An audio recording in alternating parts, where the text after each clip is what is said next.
Alors Père Nara, dans ce que vous nous avez dit hier, ou selon que les téléspectateurs regardent il y a quelques instants, vous nous avez dit, bon, il faut être très très prudent avec cette question d'Israël. On a l'impression qu'il reprend un peu des choses de manière complexe, et vous avez été vraiment prudent, mais quand même, quand on lit Paul, on a parfois l'impression qu'il rejette un peu les Juifs. On a l'impression qu'il est un peu anti-juif, paradoxalement, alors que lui-même est juif. Comment est-ce que vous répondriez à ça ? Je crois que ce qui est trompeur quand on lit les épîtres de Paul, c'est qu'on pense qu'en fait les conflits de Paul sont des conflits avec les Juifs, alors qu'en réalité, dans ses lettres, souvent, peut-être pas toujours, mais souvent, vraiment le plus souvent, ce sont des conflits avec ce que Paul appelle les judaïsants. À savoir, les judaïsants ne sont pas des Juifs qui ne croient pas en Jésus, mais ce sont des Juifs qui ont cru en Jésus et qui veulent imposer aux païens l'observance donc de toutes les lois juives, en leur disant que s'ils n'observent pas ces lois-là, ce ne sont pas des vrais chrétiens et ils ne sont pas sauvés, etc. Et Paul est extrêmement sévère avec eux. Oui.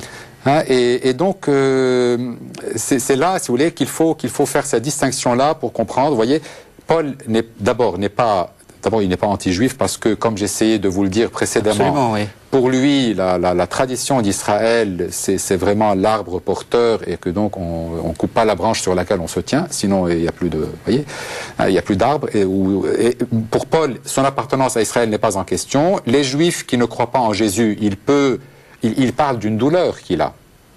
Ce qui n'est pas la même chose qu'un conflit ou des paroles dures. Vous voyez, quand il parle de ceux qui n'ont pas cru, en fait, dans les Actes des Apôtres, quand on voit comment il s'adresse aux Juifs qui ne croient pas en Jésus, il s'adresse avec amour et tendresse. Il ne leur parle pas de façon agressive. Il leur dit pas, enfin, écoutez, vous n'avez pas compris. Jamais. Hein, il leur dit, il annonce, il a tout le désir que ses co-religionnaires, ses confrères comprennent qu'en définitive, ce qu'il a découvert est une merveille. Hein, et donc, il veut la partager avec eux. En revanche, lorsque quelques-uns d'entre eux imposent aux païens quelque chose qui pour Paul est dangereux, puisque, selon lui, les païens partent dans une mauvaise direction à cause de ces judaïsants, Paul est extrêmement sévère. Hein, il prend même parfois un langage qui peut offenser. Alors, comment vous expliquez qu'on ait pu tirer Paul jusqu'à une forme d'anti-judaïsme et peut-être d'antisémitisme? Enfin, il a servi, certaines expressions ont servi à entretenir l'antisémitisme chrétien. Alors, Paul parlait de l'intérieur. Ça veut dire que Paul parlait de sa famille. Hein, quand il parlait des Juifs, et quand on parle de sa famille, on peut être dur. On a le droit. On a le droit de dire. C'est pas qu'on est dur. On a le droit de dire un certain nombre de choses parce que c'est dit par amour. Parfois, un père se met en colère, peut-être excessivement d'ailleurs. Hein, mais s'il se met en colère autant pour ses enfants et pas pour les enfants des voisins, c'est parce que ce sont ses enfants et qu'il estime que c'est son devoir de le faire. Et je crois que Paul, dans sa sévérité, véritablement, il était habité. Il parle de cette douleur profonde. Il dit, j'aimerais moi-même être mis dehors pour eux, simplement que eux arrivent à la vérité. Vous voyez, il a ce sentiment d'appartenance à son peuple. Et donc, il est sévère avec eux, mais il parle de l'amour de son cœur.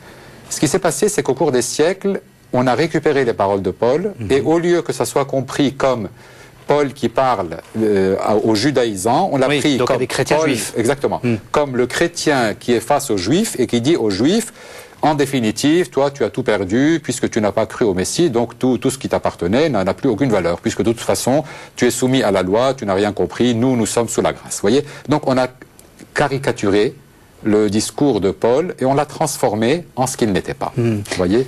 Alors c'est pour ça que ce que vous dites est vraiment très important quand on lit l'Épître aux Romains, parce qu'on sent bien qu'à certains moments, il parle vraiment aux Juifs, non chrétiens, et à certains autres, il parle aux Juifs chrétiens. Et on voit qu'il est dur dans certains passages et pas dans Absolument. les autres. Ça, c'est vraiment quelque chose qu'il faut dire aux téléspectateurs. Absolument. Oui. Cela est important parce que sinon, on peut se réclamer de Paul pour lui faire dire ce qu'il ne dit pas. Hein, et de fait, on connaît les conséquences. Les conséquences de cette lecture biaisée. Alors, finalement, dans cette question de l'anti-judaïsme de Paul ou qu'est-ce qui pour vous est le plus important? Qu'est-ce qui fait que Paul est à ces questions-là?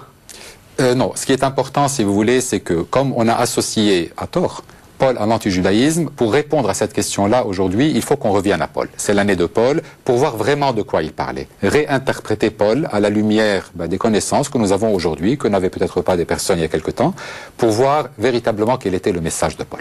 Merci Bernard. Merci à vous.